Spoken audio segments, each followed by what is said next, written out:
Asasi Manusia Berat (PPHAM).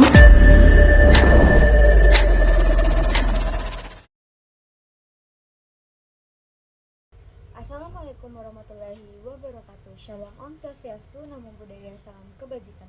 Halo semuanya, perkenalkan nama saya Liza Chandra dengan NIM 241101-2011, mahasiswa semester 2 Fakultas Andalas, jurusan Farmasi. Pada kesempatan kali ini, saya ingin memaparkan salah satu materi dari mata kuliah wajib umum Universitas Andalas, yaitu Kewarganegaraan, yang mana dosen pengampunya adalah Bapak Anton Rosari. Pada video kali ini akan menjelaskan beberapa materi mengenai hak. Sebelum masuk ke video penjelasannya, apakah teman-teman semua tahu bahwa kita sejak lahir memiliki hak yang tidak bisa dicabut oleh siapapun? Hak itu disebut hak asasi manusia atau HAM. Di video ini kita akan membahas apa itu HAM, sejarahnya, jenis-jenis HAM, dan tantangan penekanannya pada zaman sekarang. Jadi dengarkan sampai habis. Sebelum masuk ke penjelasannya, teman-teman semua harus tahu apa sih definisi HAM itu? HAM atau hak asasi manusia adalah hak dasar yang dimiliki oleh setiap manusia sejak lahir dan tidak dapat dicabut, dilepaskan, atau diserahkan kepada siapapun. Jadi teman-teman semua udah punya HAM loh. Nah, ciri-ciri HAM itu apa aja sih? Yang pertama, dia bersifat universal. Maksudnya adalah HAM berlaku untuk semua orang tanpa memandang ras, agama, atau apapun itu perbedaannya. Yang kedua, HAM bersifat melekat. Maksudnya, HAM ini dimiliki oleh masing-masing individu sejak dia lahir. Yang ketiga, HAM tidak bisa dicabut karena HAM sudah melekat dari kita sejak lahir, oleh karena itu HAM tidak dapat dicabut. Yang keempat, HAM dijamin oleh hukum nasional dan internasional. Tapi sebelum masuk nih ke ranah selanjutnya, teman-teman juga perlu tahu sejarah mengenai HAM itu sendiri. Poin-poin utamanya akan saya rincikan sebagai berikut. Yang pertama, pada zaman kuno, di Yunani dan Romawi sudah dikenal loh konsep hak warga negara, tapi belum universal. Pada Yunani kuno atau Plato, warga desa diberi hak PP, yaitu hak warga desa yang diakui dan dihormati oleh penguasa, seperti hak mengutarakan pendapat, walaupun hak tersebut bertentangan dengan kemauan penguasa. Yang kedua, yaitu Magna Carta pada tahun 1215 di Inggris. Nah, di sini dia membatasi kekuasaan raja dan melindungi hak kaum bangsawan, ditandatangani oleh Raja John Lackland. Yang ketiga, Revolusi Amerika dan Prancis. Nah, di sini deklarasi kemerdekaan AS pada tahun 1776 menegaskan hak atas kehidupan, kebebasan, dan kebahagiaan. Selanjutnya, Deklarasi Hak Asasi Manusia dan Warga Negara pada tahun 1789 di Prancis. Nah, yang keempat yaitu adalah PBB dan Deklarasi Universal HAM pada tahun 1948. Dampaknya, Perang Dunia Kedua dan kejahatan Nazi, dan Eleanor Roosevelt memimpin penyusunan Universal Declaration of Human Rights atau UDHR. Yang selanjutnya yaitu terdiri dari 30 pasal. Nah, setelah kita mempelajari mengenai sejarah dan perkembangan HAM, kita akan lanjut kepada poin selanjutnya, yaitu jenis-jenis HAM. Yang pertama yaitu hak sipil. Nah, apa sih hak sipil ini? Hak sipil adalah hak-hak dasar yang dimiliki oleh setiap individu sebagai warga negara, yang mana bertujuan untuk melindungi kebebasan pribadinya dari campur tangan sewenang-wenang oleh pemerintah, kelompok lain, atau individu lain. Nah, hak ini menjamin bahwa setiap orang diperlakukan sama di depan hukum, memiliki kebebasan pribadi, dan juga terlindung dari diskriminasi dan kekerasan. Apa sih tujuan dari hak sipil ini? Tujuan dari hak sipil ini adalah yang pertama, menjamin kebebasan dan integritas pribadi setiap individu. Yang kedua, melindungi hak-hak dasar dari penyalahgunaan kekuasaan.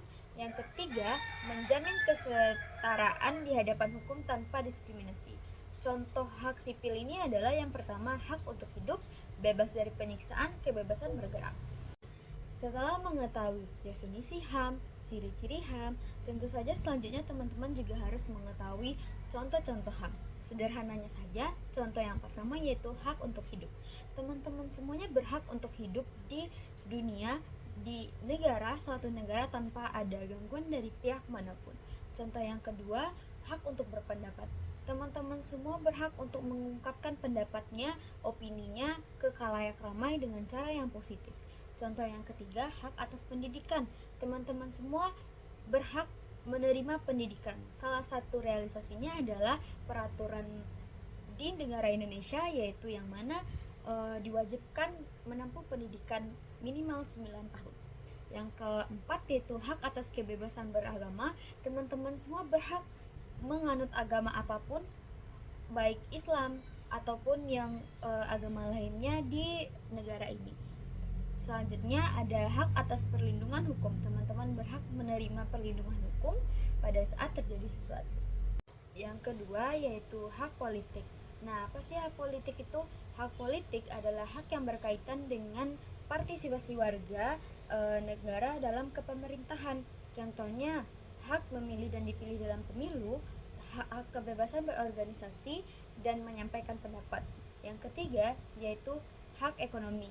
Hak ekonomi adalah hak untuk memenuhi kebutuhan hidup dan bekerja. Contohnya, hak memiliki properti, hak bekerja, dan hak mendapatkan upah yang layak. Yang keempat, hak sosial dan budaya. Apa sih contohnya hak sosial dan budaya itu? Hak sosial dan budaya adalah hak untuk berkembang dan hidup layak secara sosial dan budaya. Contohnya, hak atas pendidikan, pelayanan kesehatan, dan berpartisipasi dalam acara kebudayaan. Hak selanjutnya yaitu adalah hak kolektif atau solidaritas. Hak kolektif yang biasanya dimiliki oleh kelompok masyarakat atau bangsa. Nah, hak ini contohnya adalah hak atas perdamaian, pembangunan, dan lingkungan yang sehat. Mungkin hanya segitu jenis-jenis hak yang dapat saya jelaskan. Ingat, HAM tidak hanya soal kebebasan pribadi, tapi juga mencakup hak untuk hidup layak secara ekonomi, sosial, dan budaya.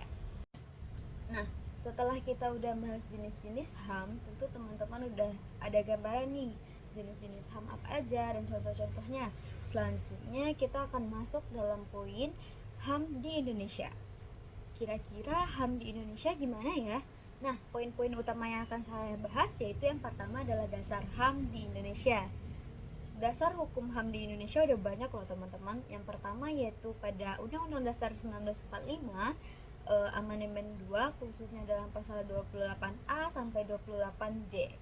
Nah, yang kedua ada Undang-Undang Nomor 39 Tahun 1999 tentang Hak Asasi Manusia, dan yang ketiga ada Komnas HAM yang dibentuk pada tahun 1993. Nah, contoh pelanggaran HAM di Indonesia. Kira-kira contoh pelanggaran HAM di Indonesia sebanyak apa ya?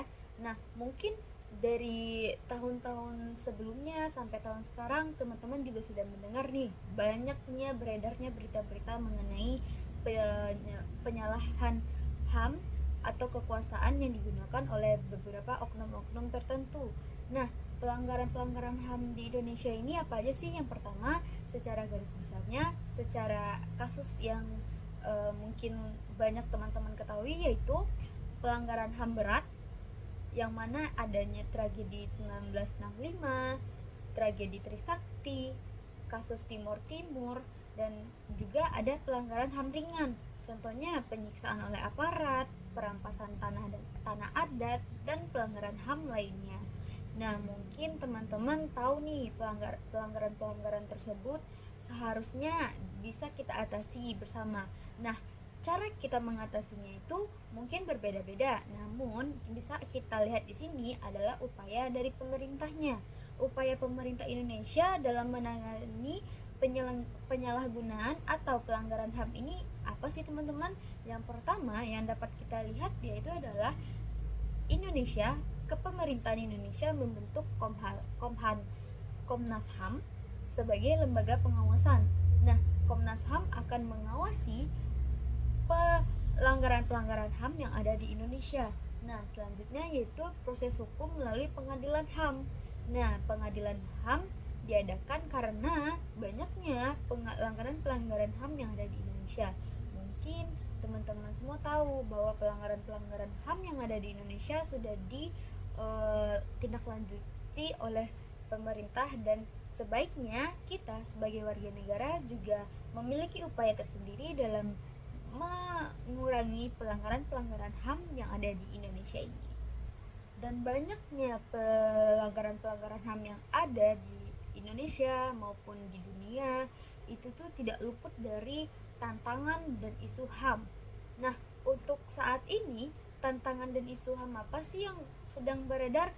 Yang pertama yaitu dalam isu global, dalam lingkup global, kita bisa melihat adanya tantangan diskriminasi yang contohnya atas dasar perbedaan ras, perbedaan agama, dan perbedaan gender. Yang kedua adanya perdagangan manusia yang ini melanggar hak hidup seorang individu manusia, yang mana contohnya adalah kerja paksa dan eksploitasi anak. Selanjutnya ada pelanggaran di zona konflik, contohnya adalah pengungsian dan genosida. Nah, genosida ini adalah kasus-kasus yang terbaru yang terjadi pada saudara kita, yaitu yang di Palestina dan Suriah dan lainnya. Selanjutnya ada isu HAM di era digital. Isu HAM di era digital, kebebasan berpendapat versus penyebaran hoaks dan ujaran kebencian. Nah, oleh karena itu, berhati-hatilah dalam menggunakan media sosial, karena jikalau teman-teman tidak berhati-hati dalam menggunakan media sosial, mungkin itu akan menjadi wadah di mana teman-teman melakukan pelanggaran HAM terhadap sesama individu.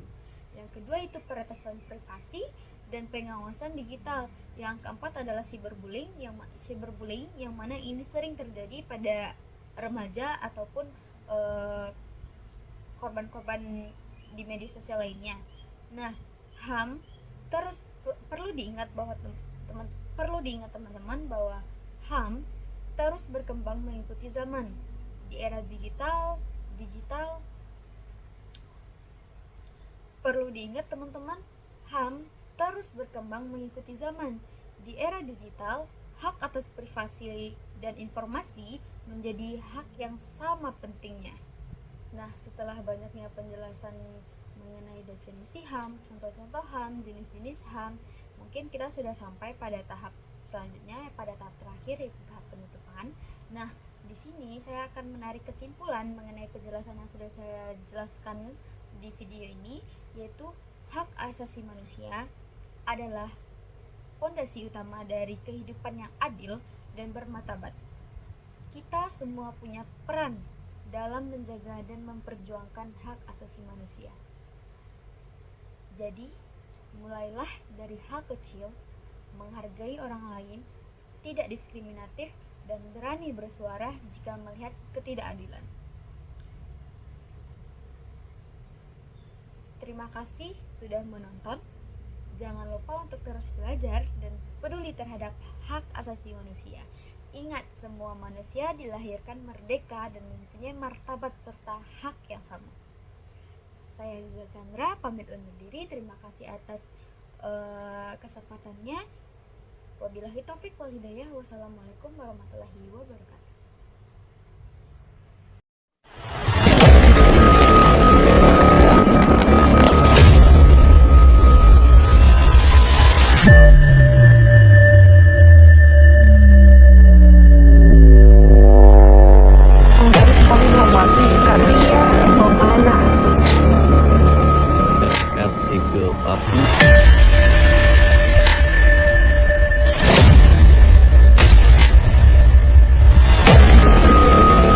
Pelanggaran hak asasi manusia berat TPHAM